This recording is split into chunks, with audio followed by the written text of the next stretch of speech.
नमस्कार, स्वागत है आप सभी का। दूरदर्शन समाचार आप देख रहे हैं। मैं हूं आपके साथ कृतिका। अगले आधा घंटे में हम बात करेंगे देश दुनिया की तमाम खबरों की, लेकिन उससे पहले सबसे पहले नजर डाल लेते हैं सुबह की सुर्खियों पर।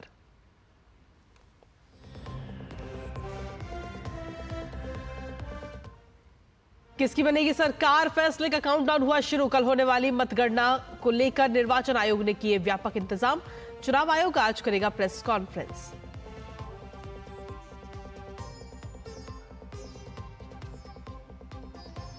पश्चिम बंगाल के बारासात और मथुरापुर लोकसभा सीटों के एक एक मतदान केंद्र पर पुनर्मतदान आज। दोनों केंद्रों पर 1 जून को हुआ था मतदान। गड़बड़ी का आरोप लगाते हुए विपक्ष ने की थी पुनर्मतदान की मांग।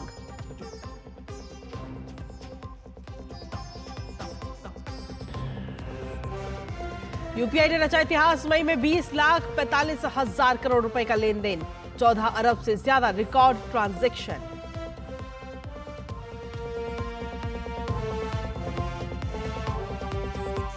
बढ़ते तापमान के बीच दिल्ली में गहराता जा रहा है जल संकट। आरोपों से घिरी दिल्ली सरकार शीर्ष अदालत पहुंची। पानी जारी करने के हरियाणा को निर्देश देने की मांग वाली याचिका पर सुनवाई आज।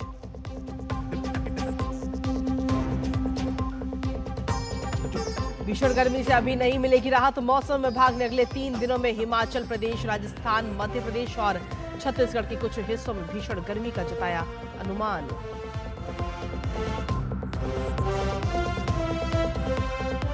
खेल की खबरों में टी20 विश्व कप में नामीबिया ने ओमान के खिलाफ टॉस जीतकर चुनी गेंदबाजी। वहीं आज शाम होने वाले दूसरे मुकाबले में श्रीलंका और दक्षिण अफ्रीका एक दूसरे के खिलाफ करेंगे अपने अभियान की शुरुआत।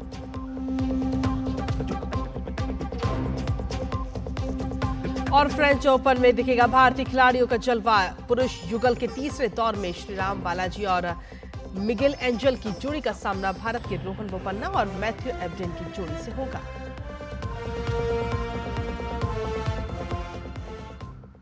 तो ये थी सुबह की सुर्खियां, और सुबह की सुर्खियों के बाद अब खबरों में विस्तार से बात करेंगे, जिसमें सबसे पहले बात कर लेते हैं लोकसभा चुनावों को लेकर के। दरअसल लोकसभा चुनाव 2024 के लिए अब मंगलवार यानी कि आने वाले कल वोटों की गिनती की जाएगी, और इसी के साथ लोकसभा चुनाव में भाग लेने वाले 8,360 उम्मीदवारों की राजनीतिक किस्मत का फैसला भी सामने आ जाएगा। लोकसभा चुनाव 2024 में देश की कुल 542 लोकसभा सीटों के लिए 7 चरणों में मतदान किया गया। लोकसभा चुनाव के दौरान 4 राज्यों अरुणाचल प्रदेश, सिक्किम, ओडिशा और आंध्र प्रदेश में विधानसभा चुनाव भी हुए, जिसमें से 2 राज्यों के परिणाम बीते रविवार को आ भी चुके हैं। अब बाकी 2 विधानसभा चुनाव की मतगणना लोकसभा चुनाव के साथ ही 4 जून को की जाएगी। देश के 29 राज्यों और 7 संघ शासित प्रदेशों में आम चुनाव की शुरुआत 19 अप्रैल से हुई थी, और जिसके बाद में 1 जून को अंतिम चरण के तहत मतदान के साथ ही आम चुनाव की मतदान प्रक्रिया जो है वो संपन्न हुई। भारत दुनिया का सबसे बड़ा लोकतंत्र माना जाता है, और ऐसे में चुनाव आयोग ने होम वोटिंग समेत कई नई पहलों की भी शुरुआत की, ताकि दुनिया के सबसे बड़े चुनावी मैराथन में ज्यादा से ज्यादा मतदाता बढ़ चढ़कर हिस्सा लें। चुनाव आयोग पूरे जोर शोर से मतगणना की तैयारियों में जुट गया है।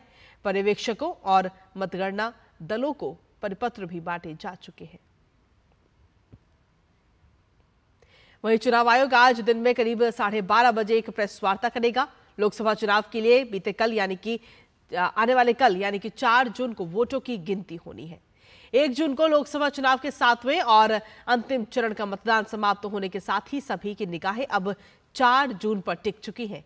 आज होने वाली इस प्रेस वार्ता से एक दिन पहले बीते कल 2 जून को भाजपा और इंडी गठबंधन के नेताओं ने निर्वाचन आयोग से मुलाकात भी की थी, और इस मुलाकात में भारतीय जनता पार्टी ने मतगणना और परिणामों की घोषणा के दौरान चुनावी प्रक्रिया की सुरक्षा सुनिश्चित करने का भी अनुरोध किया था। वहीं इंडी गठबंधन के प्रतिनिधिमंडल ने पोस्टल बैलेट की गिनती के मुद्दे पर बात की थी। वहीं पश्चिम बंगाल के बारासात और मथुरापुर लोकसभा निर्वाचन क्षेत्रों में एक एक मतदान केंद्र पर आज पुनर्मतदान हो रहा है। आज सुबह 7 बजे से शाम 6 बजे तक यहां नए सिरे से मतदान हो रहा है। वहीं आपको बता दें कि इन दोनों ही केंद्रों पर 1 जून को मतदान हुआ था।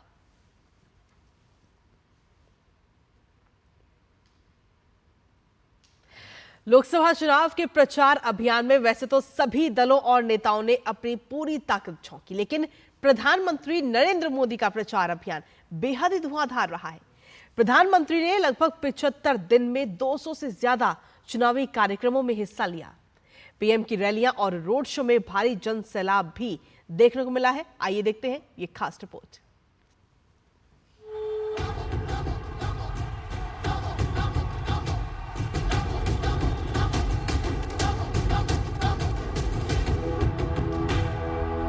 पिछहत्तर दिन 200 से ज्यादा चुनावी कार्यक्रमों में हिस्सेदारी और इनकी बराबरी तो छोड़िए, दूर दूर तक कोई पक्ष और विपक्ष का नेता भी आसपास नहीं।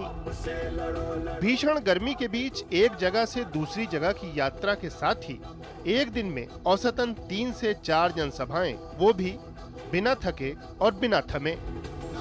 ये संभव हो पाया उस दृढ़ इच्छा शक्ति की वजह से जो भारत को ऐसे मुकाम पर ले जाने को तत्पर हैं जिसके छत्र के नीचे दुनिया के तमाम देश आ सकें। भारत आज जब नई रफ्तार से आगे बढ़ रहा है तो पूरी दुनिया देख रही है। आज पूरी दुनिया में भारत का डंका बज रहा है। ये आपका वोट जिसने मोदी को मजबूत बनाया और मोदी की मजबूत सरकार ने दुनिया में भारत का झंडा फहरा दिया। चुनाव की तारीखों के ऐलान के साथ ही पीएम मोदी ने दक्षिण भारत के 5 राज्यों में जनसभाओं को संबोधित किया। मिशन साउथ के तहत पीएम मोदी ने हर इलाके में अपनी उपस्थिति दर्ज कराई। वो वहां भी पहुंचे जहां पिछले लोकसभा चुनावों के दौरान भाजपा का प्रदर्शन अच्छा नहीं रहा। उन्होंने दक्षिण भारत में कुल 32 चुनावी कार्यक्रमों में हिस्सा लिया और वहां की सांस्कृतिक अस्मिता को जागृत करने के साथ ही जनता से भाजपा के पक्ष में मतदान करने की अपील की। इस दौरान उन्होंने कच्चातीवू द्वीप का मुद्दा भी जोर शोर से उठाया, जिसे कांग्रेस की सरकार ने श्रीलंका को दे दिया था। मिशन साउथ के तहत पीएम मोदी ने भाजपा की टीम के साथ साथ भगवा लहराने का पुख्ता बंदोबस्त तो किया ही, साथ ही पश्चिम से लेकर पूरब और उत्तर से पूर्वोत्तर तक में प्रधानमंत्री नरेंद्र मोदी की धमक देखी गई। उन्होंने प्रत्येक जनसभा में विपक्ष पर तीखा हमला बोला। सबसे ज्यादा पीएम कांग्रेस के विरासत टैक्स वाले बयान पर बिफरे। कांग्रेस ने ऐसी घोषणा की है कि अब आप अपना खेत, खलियान, घर, दुकान जो आपकी मेहनत से बना है, जिसके मालिक आप हैं, अब आप अपने बच्चों को नहीं दे पाएंगे। कांग्रेस का कहना है, शाहजादे के गुरु कह रहे हैं कि अब उसमें से आधे से अधिक कांग्रेस सत्ता में आई तो वो उसको हड़प लेंगे। ओबीसी आरक्षण के मुद्दे पर भी पीएम मोदी ने दो टूक लहजे में जवाब दिया और कहा कि उनके रहते कोई भी इसमें सेंधमारी नहीं कर सकता। उन्होंने कहा कि वो किसी भी कीमत पर ओबीसी कोटे का आरक्षण मुसलमानों को नहीं देने देंगे। जब तक मोदी जिंदा है, मैं SC, ST, ओबीसी और अति पिछड़ों के हकों को छीनने नहीं दूंगा। ये मोदी की गारंटी है। मोदी के लिए संविधान सर्वोपरि है। मोदी के लिए बाबा साहब आंबेडकर की भावना सर्वोपरि है। इंडिया अलायंस को अपने वोट बैंक की गुलामी करनी है तो करे। मैं SC, ST, ओबीसी आरक्षण के साथ डट करके खड़ा हूं, खड़ा रहूंगा, जब तक जान है लड़ता रहूंगा। अयोध्या में भव्य राम मंदिर का निर्माण हो या कश्मीर में धारा 370 को खत्म करना, पीएम ने विरासत से विकास के मंत्र को अपने संबोधनों में प्रमुखता दी। इस चुनाव में पीएम मोदी ने 2019 के रिकॉर्ड को भी तोड़ दिया। 5 साल पहले 68 दिनों में उन्होंने 145 जनसभाओं को संबोधित किया था। इस बार राजनीतिक दलों को प्रचार के लिए 76 दिनों का वक्त मिला था। पीएम मोदी ने लोकसभा चुनाव के 7 चरणों के लिए विभिन्न निर्वाचन क्षेत्रों में रैलियां की। जिन प्रमुख राज्यों में उन्होंने सबसे अधिक रोड शो और रैलियां की, उनमें उत्तर प्रदेश, बिहार, पश्चिम बंगाल, महाराष्ट्र और ओडिशा शामिल हैं। Bureau report, DD news.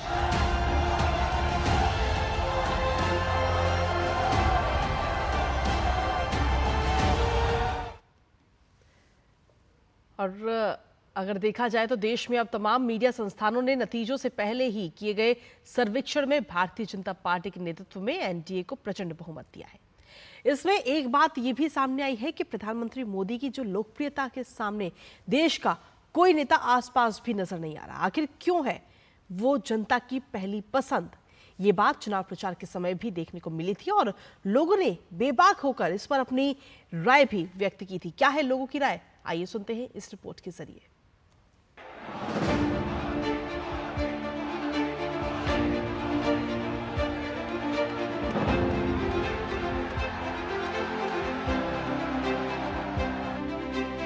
देश की सुरक्षा और राष्ट्र निर्माण का मुद्दा, भला इसका समर्थन कौन नहीं करेगा। पिछले 10 साल के दौरान प्रधानमंत्री नरेंद्र मोदी के नेतृत्व में देश ने ये उपलब्धि हासिल की है कि जन जन में राष्ट्र सेवा की भावना उमड़ पड़ी है। यही कारण है कि मौजूदा केंद्र सरकार को इस मुद्दे पर व्यापक जन समर्थन हासिल है, जो चुनाव के अहम दौर में भी स्पष्ट दिखाई दे रहा है।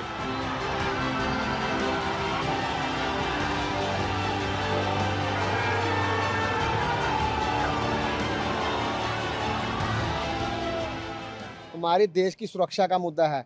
हम उन्हीं के छत्र छाया में तो 10 साल देख रहे हैं मोदी जी के राज को हो गए। मोदी जी ने जो राष्ट्र निर्माण किया, आज तक कोई भी भारत का नेता ऐसा नहीं कर सका। लाल बहादुर शास्त्री के बाद हो सकता है कि नरेंद्र मोदी जी ही ऐसे हैं। भारत को विश्व गुरु के पद पर आसीन करने की हसरत हर देशवासी के दिल में है। इसके लिए उनका पूरा विश्वास अपने प्रधान सेवक पर है। यहाँ तक कि आधी आबादी भी अब मुखर होकर कह रही है कि मोदी हैं तो वे सुरक्षित हैं। विश्व गुरु किसने बनाया है भारत को? सिर्फ मोदी जी के काल में ही भारत विश्व गुरु बना है। पहले हम सब के आगे मतलब इतनी हमारी वो नहीं थी। जब से मोदी जी की सरकार बनी है तब से औरतों को बहुत सम्मान मिला है। मोदी जी ने इतना अच्छा किया कि हर औरत मतलब सिर उठा के आज मतलब समाज में जी सकती है। बहुत ज्यादा हम लोग एकदम सुरक्षित हैं, अब कोई डर नहीं है। सारी लड़कियां भी सुरक्षित हैं। इसके लिए मोदी जी को बहुत बहुत धन्यवाद। देश का ऐसा कोई हिस्सा नहीं जहां पीएम मोदी के नेतृत्व में केंद्र सरकार की योजनाएं आखिरी पायदान पर खड़े लोगों तक न पहुंची हों।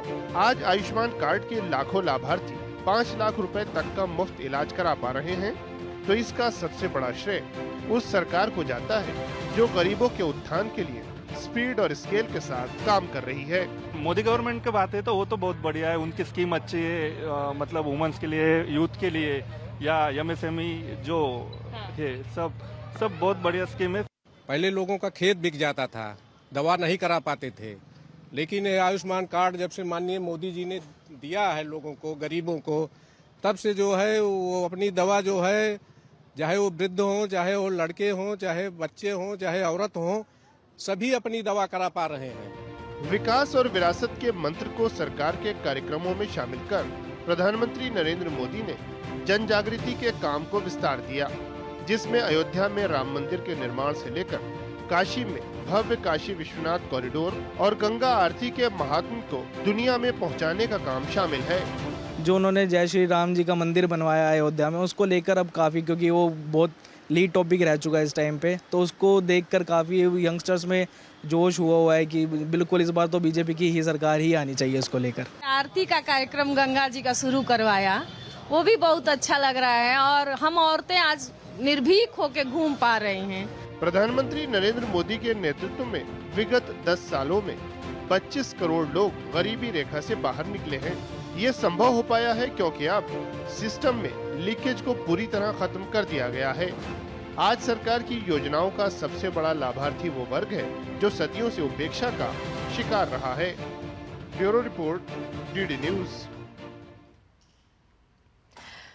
और चलिए इसी के साथ खबरों में बढ़ेंगे आगे, जहां यूपीआई की लोकप्रियता अब लोगों के बीच दिनों दिन बढ़ती हुई नजर आ रही है। दरअसल यूपीआई से मई के महीने में 14 अरब से ज्यादा ट्रांजैक्शन का रिकॉर्ड बना दिया गया है और ऐसा पहली बार हुआ है कि महज एक महीने के अंदर ही लोगों ने 14 अरब से ज्यादा लेन देन यूपीआई के माध्यम से किए हों। इस दौरान अगर हर दिन की बात की जाए तो मई में यूपीआई से हर रोज औसतन 45.3 करोड़ रुपए का लेन देन किया गया। रोजाना की औसत लेन देन रकम के आंकड़े की बात की जाए तो ये 65,966 करोड़ रुपए रहा, यानी कि सालाना 49% की वृद्धि। अब आपको यह भी बता दें कि इससे पहले अप्रैल महीने में यूपीआई से 13.3 अरब ट्रांजैक्शन किए गए थे। मार्च महीने में यूपीआई से कुल 13.44 बिलियन ट्रांजैक्शन किए गए थे। और वहीं राष्ट्रीय राजधानी दिल्ली में जल संकट लगातार गहराता जा रहा है और बढ़ती गर्मी और पानी की किल्लत से लोग काफी बेहाल हैं। इसी बीच लोगों की समस्या को लेकर दिल्ली सरकार ने सुप्रीम कोर्ट का भी रुख किया है। उसने कोर्ट से हरियाणा और हिमाचल प्रदेश को दिल्ली के लिए और ज्यादा पानी छोड़ने का तत्काल निर्देश दिए जाने की गुहार लगाई है। पड़ोसी राज्यों से अतिरिक्त जलापूर्ति की मांग वाली दिल्ली सरकार की इस याचिका पर सुप्रीम कोर्ट में आज सुनवाई होगी। दायर याचिका में आम आदमी पार्टी के नेतृत्व वाली दिल्ली सरकार ने मांग की है कि तापमान में वृद्धि के कारण शहर में पानी की बढ़ती मांग को पूरा करने के लिए हरियाणा और हिमाचल प्रदेश को एक महीने के लिए अतिरिक्त पानी छोड़ने का निर्देश दिया जाए।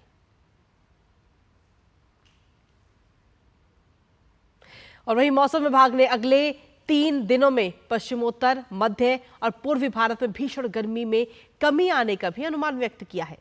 मौसम विभाग ने कहा कि हिमाचल प्रदेश, राजस्थान, मध्य प्रदेश और छत्तीसगढ़ के कुछ हिस्सों में भीषण गर्मी की स्थिति बनी रहेगी। भीषण गर्मी की स्थिति इस महीने की 4 तारीख तक जम्मू कश्मीर, लद्दाख, पंजाब, हरियाणा, चंडीगढ़, दिल्ली, उत्तर प्रदेश और ओडिशा में भी रहेगी।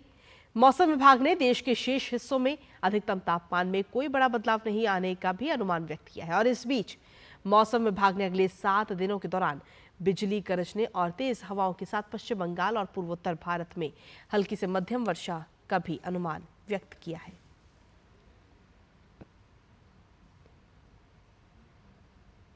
और वहीं प्रधानमंत्री नरेंद्र मोदी ने देश में जारी भीषण गर्मी और मानसून के शुरू होने से जुड़ी तमाम तैयारियों की समीक्षा के लिए आयोजित एक बैठक की अध्यक्षता की। प्रधानमंत्री को इस दौरान जानकारी दी गई कि आईएमडी के पूर्वानुमानों के अनुसार राजस्थान, गुजरात और मध्य प्रदेश के कुछ हिस्सों में भीषण गर्मी जारी रहने की संभावना है। इस साल देश के अधिकांश हिस्सों में मानसून सामान्य और सामान्य से ज्यादा तथा प्रायद्वीपीय भारत के कुछ हिस्सों में सामान्य से कम रहने की भी संभावना है। और वहीं आपको बता दें कि प्रधानमंत्री ने निर्देश दिया है कि आग की घटनाओं को रोकने और उनसे निपटने के लिए नियमित आधार पर उचित अभ्यास भी किया जाना चाहिए। अस्पतालों और अन्य सार्वजनिक स्थानों की अग्नि सुरक्षा और विद्युत सुरक्षा की समीक्षा नियमित रूप से की जानी चाहिए। साथ ही उन्होंने यह भी कहा कि जंगलों में अग्नि रेखा के रखरखाव और बायोमास के फलदायी उपयोग के लिए नियमित अभ्यास की योजना बनाई जानी चाहिए। प्रधानमंत्री को जंगल की आग की समय पर पहचान और उसके प्रबंधन में वन अग्नि पोर्टल की उपयोगिता के बारे में भी बताया गया। साथ ही अब बात कर लेते हैं मेरठ की, जहां रविवार देर रात हुए दर्दनाक सड़क हादसे में कार सवार 4 लोग जिंदा जल गए। ये भीषण हादसा उस वक्त हुआ जब कार सवार लोग हरिद्वार में गंगा स्नान करने जा रहे थे। तभी अचानक गंग नहर कांवड़ पटरी मार्ग पर गाड़ी के गैस्केट में रिसाव हुआ और आग लगने से कार सवार 4 लोग बुरी तरह से जल गए। एसपी देहात कमलेश बहादुर सिंह ने बताया कि कार में मृतकों के कंकाल मिले हैं, जिनमें पहचान करना भी काफी मुश्किल हो रहा है। और वहीं मैक्सिको के लोगों ने रविवार को देश के इतिहास में पहली महिला राष्ट्रपति चुनने के लिए वोट किया, जिसमें मतदाताओं ने लगभग 20,000 पदों के लिए मतदान किया। राष्ट्रपति पद की दोनों प्रमुख उम्मीदवार महिला हैं और इस प्रतिस्पर्धा में तीसरे उम्मीदवार जॉर्ज अल्वारेज मैनेज काफी पीछे हैं। सत्तारूढ़ पार्टी के उम्मीदवार क्लाउडिया शिनबाम को चुनाव में भारी बढ़त मिली है और इसलिए माना जा रहा है कि देश को पहली महिला राष्ट्रपति ही मिलेंगी। इसके अलावा दक्षिण अफ्रीका में चुनाव परिणाम घोषित किए जा चुके हैं। चुनाव में किसी दल को भी बहुमत नहीं मिला है और ऐसा पहली बार हुआ है कि नेल्सन मंडेला की पार्टी अफ्रीकन नेशनल कांग्रेस को बहुमत नहीं मिला। अफ्रीकन नेशनल कांग्रेस यानी कि एएनसी ने 400 सीटों वाली नेशनल असेंबली में 159 सीटें जीती हैं। पिछले चुनाव की तुलना में इस बार पार्टी को 230 सीटें कम मिली हैं। किसी को भी पूर्ण बहुमत नहीं मिलने के चलते गठबंधन की सरकार बनने के आसार बढ़ गए हैं और इसी बीच एएनसी ने स्पष्ट कर दिया कि वो गठबंधन के लिए किसी भी ऐसी मांग पर विचार नहीं करेगी जो राष्ट्रपति सिरिल रामाफोसा के पद छोड़ने से जुड़ी हो। वहीं चुनाव परिणामों के आधिकारिक घोषणा के बाद राजनीतिक दलों के पास राष्ट्रपति चुनने के लिए नई संसद बैठने से पहले एक समझौते पर काम करने के लिए 2 सप्ताह का समय है। देश के पूर्व राष्ट्रपति जैकब जुमा की एमके पार्टी को चुनाव में 14% वोट मिले हैं। ये पार्टी तीसरी सबसे बड़ी पार्टी बनकर उभरी है। और अब बात खेलों की कर लेते हैं, जहां पर T20 विश्व कप में आज 2 मुकाबले खेले जाएंगे। पहले मैच में नामीबिया और ओमान के बीच मुकाबला खेला जा रहा है और इस मैच में नामीबिया ने टॉस जीतकर पहले गेंदबाजी करने का फैसला किया। दोनों टीमें T20 विश्व कप में पहली बार आमने सामने हैं। हालांकि दोनों ही टीमों का तीसरा T20 विश्व कप है। तो वहीं आज शाम होने वाले दूसरे मैच में श्रीलंका और दक्षिण अफ्रीका की टीम मैदान पर उतरेगी। दोनों ही टीमें विश्व कप में अपने अभियान का आगाज जीत के साथ करना चाहेंगी। T20 फॉर्मेट में दक्षिण अफ्रीका का पलड़ा भारी है। दोनों टीमें T20 विश्व कप के इतिहास में कुल 4 बार भिड़ी हैं, जिसमें 3 मैच दक्षिण अफ्रीका ने जीते हैं। तो वहीं 2021 के बाद से इन दोनों टीमों के बीच कुल 4 T20 मुकाबले खेले गए हैं, जिसमें चारों मैच साउथ अफ्रीका ने जीते हैं। फ्रेंच ओपन की अगर बात करें तो फ्रेंच ओपन के पुरुष युगल मैच में भारतीय खिलाड़ी कोर्ट पर नजर आएंगे।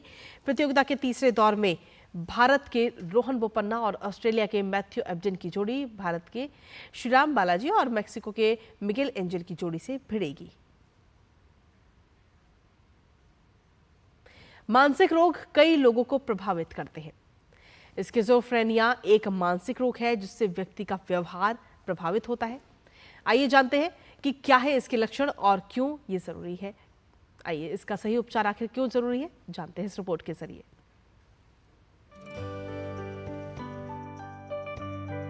स्किज़ोफ्रेनिया एक गंभीर मानसिक विकार है जो व्यक्ति के सोचने, महसूस करने और व्यवहार के तरीके को प्रभावित करता है। इसके कारण व्यक्ति को मतिभ्रम, भ्रम और अव्यवस्थित सोच व व्यवहार से संबंधित समस्याएं हो सकती है। स्किज़ोफ्रेनिया एक मेजर मेंटल डिसऑर्डर है, यानी ये एक गंभीर मानसिक रोग है और लेकिन इसका निदान संभव है।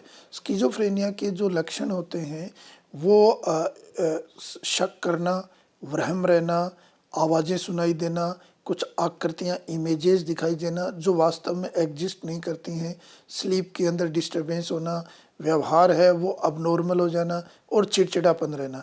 यानी जो स्किज़ोफ्रेनिया है वो एक न्यूरो डिजेनरेटिव डिसऑर्डर है, ब्रेन से संबंधित मनोविकार या इसको हम मानसिक रोग कह सकते हैं। और इसके अंदर जो लक्षण हैं वो बिहेवियर से संबंधित, मूवमेंट से संबंधित, इमोशंस और भावनाओं से संबंधित लक्षण होते हैं। स्किज़ोफ्रेनिया से प्रभावित लोगों में अलग अलग प्रकार के लक्षण हो सकते हैं। ये लक्षण अपने आप उत्पन्न होते हैं और स्वयं ही चले जाते हैं। इसके अलावा पूरे जीवन काल में ये लक्षण 1 से 2 या 3 बार हो सकते हैं। स्किज़ोफ्रेनिया से प्रभावित व्यक्ति में भ्रम की स्थिति, ऐसी चीजें दिखना या सुनना जो वास्तविक नहीं है, सोचने, महसूस करने संबंधित समस्याएं होना, उसके व्यवहार में अचानक बदलाव, अव्यवस्थित भाषण और सोच, अव्यवस्थित व असामान्य मोटर व्यवहार और सामाजिक रूप से अलग रहना जैसे लक्षण हो सकते हैं। 90% केसेस के अंदर इलाज संभव है अगर समय से हम इलाज शुरू कर दें और डॉक्टर के पास जो विशेषज्ञ हैं, जो साइकेट्रिस्ट हैं, उनके पास अगर समय से पहुंच जाएं। इसके जो आरंभिक लक्षणों को देख के ही हमें पहचान लेना चाहिए कि हाँ, ये कोई न कोई मानसिक रोग हो सकता है। स्किज़ोफ्रेनिया होने पर व्यक्ति को आजीवन उपचार की आवश्यकता होती है। इसके उपचार में दवाएं, थेरेपी और दैनिक जीवन की गतिविधियों को प्रबंधित करने की सहायता शामिल होती है। दवाइयाँ हम इसमें देते हैं। और इसी के साथ फिलहाल मेरे साथ इस बुलेटिन में इतना ही। ब्रेक के उस पार देखिए हमारा खास कार्यक्रम नया सवेरा, मेरे और सहयोगी भावना के साथ। नमस्कार।